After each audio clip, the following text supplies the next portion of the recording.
Bwana, kama ambavyo tunafahamu kwa upande wa klabu ya Yanga hapo siku ya kesho wanashuka tena dimbani kuvana na Wydad ya pale chini Angola, kama ambavyo tuliweza kuona mechi iliyopita upande wa Yanga wakiwa ugenini waliweza kuibuka na ushindi wa mabao 3-0.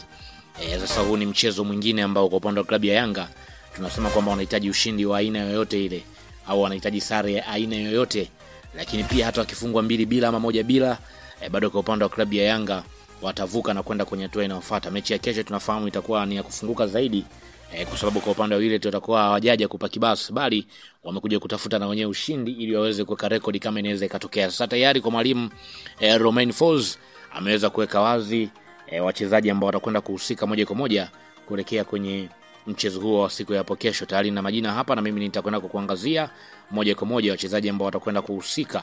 Lakini kabla sijaenda kukutajia nikukumbushe tu kwamba hii hapa ni Swahili Media. Kama bado hujaweza kusubscribe, basi nikuombe subscribe ili tuwe pamoja siku zote. Twende tutazame hapa wachezaji ambao watakwenda kuhusika.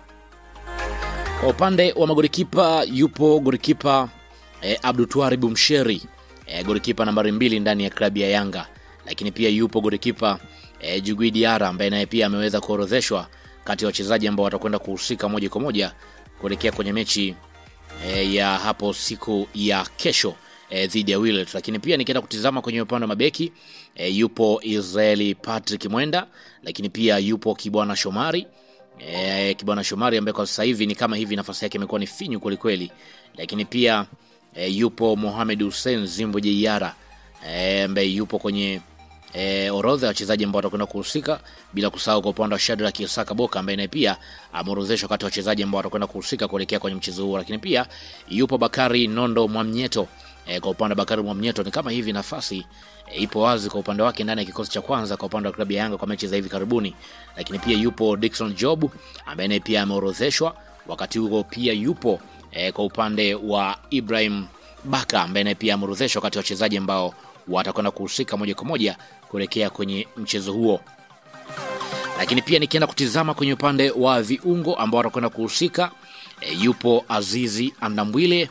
Kwa upande wa Azizi Andambwile tunafahamu sasa hivi nafasi yake imekuwa ipo wazi ndani ya kikosi hicho. Lakini pia Moussa Barakonte naye pia ameorodheshwa kati ya wachezaji ambao watakwenda kuhusika kuelekea kwenye mechi hiyo dhidi ya Wydad. Lakini pia Duke Abuya naye pia yupo kwenye orodha ya wachezaji ambao watakwenda kuhusika kuelekea kwenye mchezo huo. Lasine Kouma naye pia ameorodheshwa kati ya wachezaji ambao watakwenda kutumika.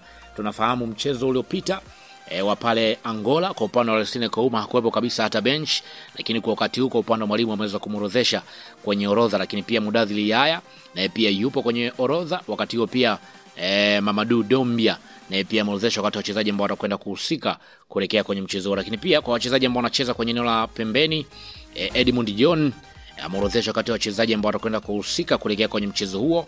Lakini pia Pacome Zuzwa na pia yupo kwenye orodha ya wachezaji ambao watakwenda kuhusika kuelekea kwenye mchezo huo, bila kusahau pia Celestine Ekua na yupo kwenye orodha ya wachezaji ambao watakwenda kuhusika moja kwa moja kuelekea kwenye mechi hiyo. Lakini pia Max Nzengeli na yupo kwenye orodha ya wachezaji ambao watakwenda kuhusika kuelekea kwenye mchezo huo, pamoja na Ofen Chikola ambaye naye pia ameorodheshwa kati ya wachezaji ambao watakwenda kuhusika moja kwa moja kuelekea kwenye mechi hiyo. Lakini pia nikienda kutizama hapa kwenye upande wa washambuliaji yupo Andy Boyel ambaye kwenye mechi iliyopita pale Angola na yeye pia hakuweza kuwepo. Lakini pia Prince Mpumelelo Dube naye pia yupo kwenye orodha ya wachezaji ambao watakwenda kuhusika kuelekea kwenye mechi dhidi ya Wydad.